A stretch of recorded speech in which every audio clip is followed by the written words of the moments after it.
Welcome to GRD132 typography. We're going to start working with an application called Fontstruct. And the nice thing about Fontstruct is we can create our own fonts. We can download our own fonts, and it's free, and we could do it through the web. And we don't have to do a lot of drawing with the pen tool or anything like that, even though at some point you might want to. But for this application, it's made very simple. So let's check it out. So here's Fontstruct, and I'm going to go and create a new account. Here's create account, and I'll agree with the terms of use. Email me important Fontstruct news. I guess so. This is my Warren account, so I don't mind. And they've sent an email, so I'll go and verify that email, and there it is. And when you come here, you can create your first Fontstruction, as they call it. And they also have a gallery to explore fonts. So, check that out if you haven't done that. But let's get started and just see what we could do here. Now, this is where I started. So I'm going to close this one, and I'll use this one where it says create. So I'll create my first design. And when you do other ones, they call them a Fontstruct. So this one I'm just going to call scoreboard. I'm going to do a scoreboard sample here. And I'll start Fontstructing. And I'll just go over the interface a little bit here. Now, what I did for the scoreboard one is I looked up some scoreboard fonts, and I saw this Ozone, and I just looked and saw that they had 1, 2, 3, 4, 5, 6, 7, 8.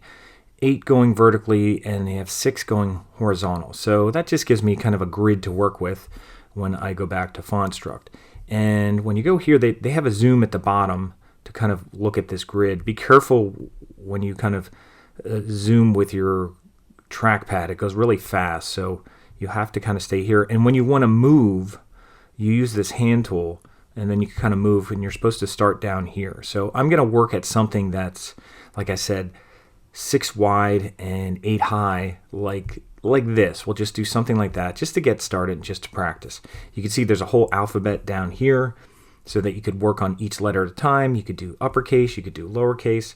Also, these tools here, these draw these little shapes in each kind of grid box here. So, if you click here and you use your pencil, it goes in there, and then it also keeps track of what you're using. And when you don't want something, use the eraser and just click on it. And you also use this to kind of select things too. This one you could kind of draw rectangular shapes, although you could still use the pen and kind of do that as well. This draws line shapes. And this kind of selects around things, but then you still have to use the eraser to get rid of stuff. But you can copy and paste, and some of the menu options are in here. I'm going to go to View and use Extra Guides. View, Extra Guides, and to move those guides, I have to use this thing. And like I said, I'm going to do it 6 across, and I'll move that over, and I'll do it 8, so it's 5 right now, and you can see I want to scroll up and then it zooms in, so I don't want to do that. I just want to move this up, I guess 3 more. So it's at 5, and I'll just go 3 more. So now it's 6 by 8 high, and I'm just going to make some letters in there using this kind of scoreboard kind of look. Again, it's just a practice, so we're not going to use a scoreboard font, but if you ever want a scoreboard font, if you want to make your own, you can do that. But I thought it'd be nice to just look at something first, because this is pretty simple the way this is set up, because all the letters are basically kind of 2 rows of dots on there. So we could try that. Now let me move this over. I think you can move this as well. So I'll move this out of the way here, and I'll kind of work in here with our little bricks. And I'm starting with a circular brick, so I'll use that, and I'll use the pencil, and I'll just kind of go down here and just kind of click in the boxes, and I'm leaving out the corner boxes because I think that's the way a 0 would start. Actually, I should be doing an A, although an O would be easier. But I'll highlight this, and then I'll just hit the eraser and go through and wipe those out. So I'll look at an A. Actually, I'll just make my own A, see how it goes. So I'll go here, and I'll go up. I'll skip that one. I'll go over. I'll go down. I'll go down this way. And again, they mostly go in 2 rows. So I'm going to go down here. I'm going to go down here. And I have some extras down here, so I'll just erase those out. I'll go back to my pencil, make another row here, and then make a row here and a row there. There's my letter A. Let's try a B. Again, I'll do this. Make 2 rows. I'll just go over, again, since this is such a small grid, I'll make 2 rows and just do something like that. I'll bring this over, and does that look like a B? Probably need 1 here. I probably need 1 here. I don't know if that looks like a B as much, and maybe not 3 here.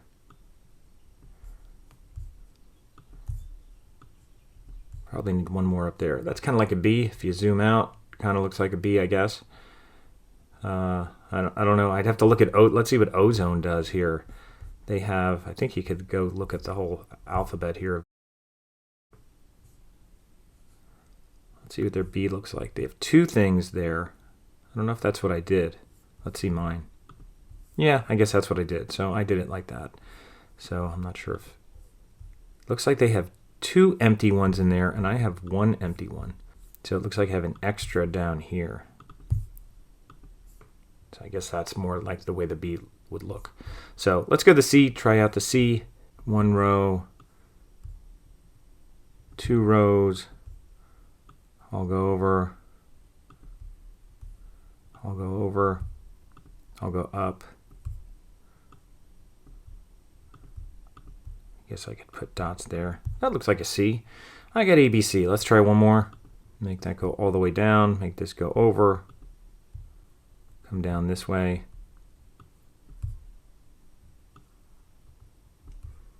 Finish off our double rows. So that's kind of the way that scoreboard is working. You can do it with little blocks.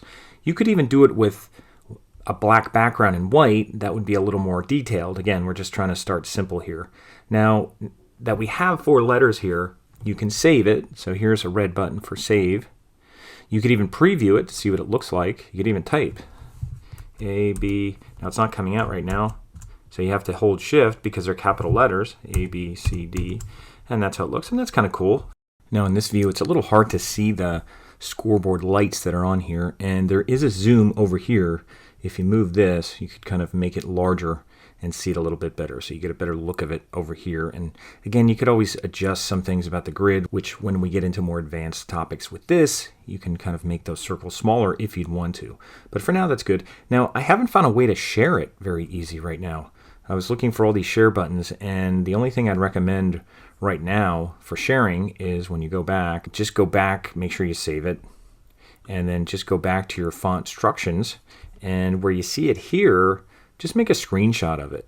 If you're on a Mac, use Shift-Command-4. If you're on Windows, use the snipping tool. I'm on a Mac right now, so I'll just take a screenshot of that. Just take a screenshot of that, and we'll upload that to comments. You could just go back to My Warren, go to Coursework, go down to Unit 11, I think it is, and just go into Fontstruct Samples, and add a comment. And just to add an image, if you do a screenshot, that's going to be an image, and it's usually on your desktop.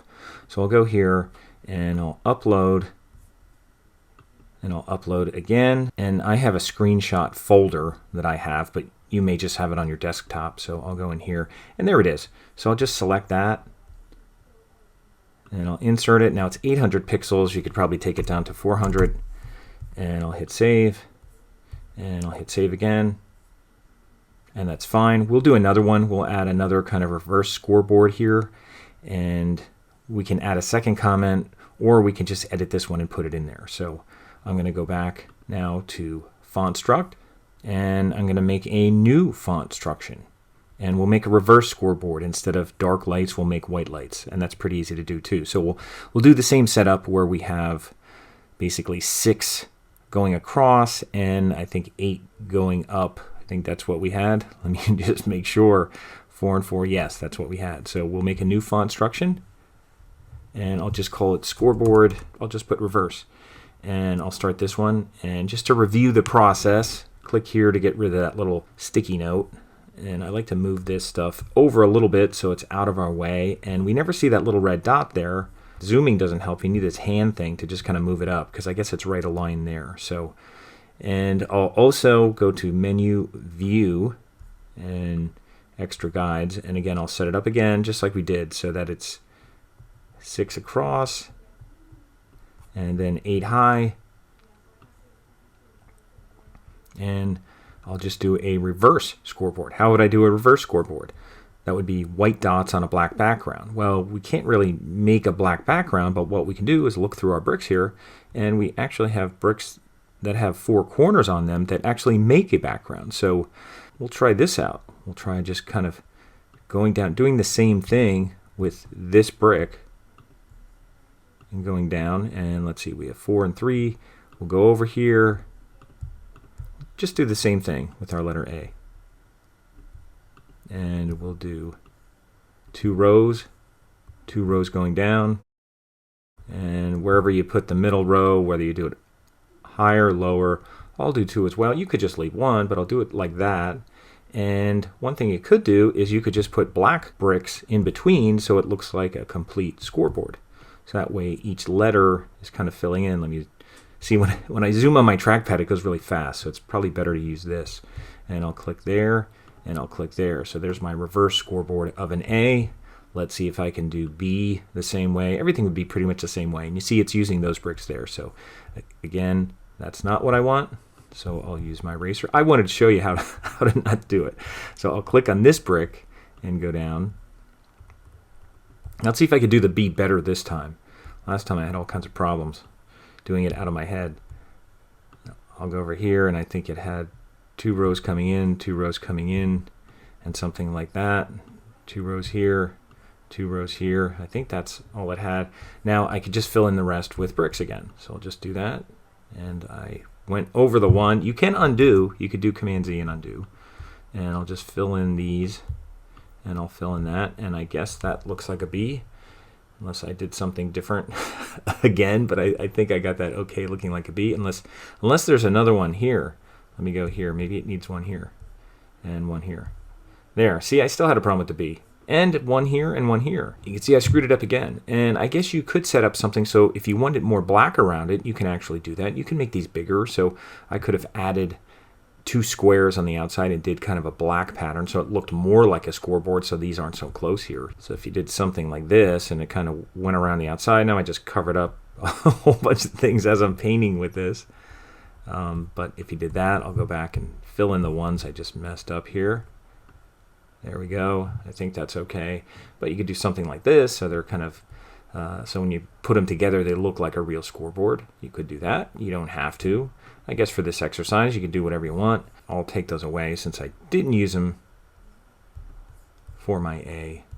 And again, I'll just do an A, B, and C here just to practice. That's all we're doing, is just practicing a little. We'll do things other than scoreboard type fonts, but I thought this was a good way just to kind of get us started. So I'll go here and make a C, and I'll use my scoreboard, see if I remember how to do that. Here's my pencil. I'm on that brick. And I'll do 2 rows. I guess once you get good at this, I'm used to drawing stuff myself, as you may be as well, and not kind of using these little brick things. So it's a little awkward if you're not used to it, creating things in this manner. But I guess it's easier for people who don't know how to use like a pen tool and draw Bezier shapes and things like that. This is probably a lot easier and faster. And there is ways you can combine these things. You can actually make little grids of up to 16 blocks and put smaller bricks in there and then group them as a block, and then they become one block. Then when you paint with it, they become one block, so you could put things in there and take things away. I'll do another video where I show you how to do that, because it's kind of cool, some of the things you can do. I'm not sure what I want to do yet, but this is my A, B, C. I'll put a D here since I did a D last time. I'll do one more, and I'll keep using my highlighted bricks here.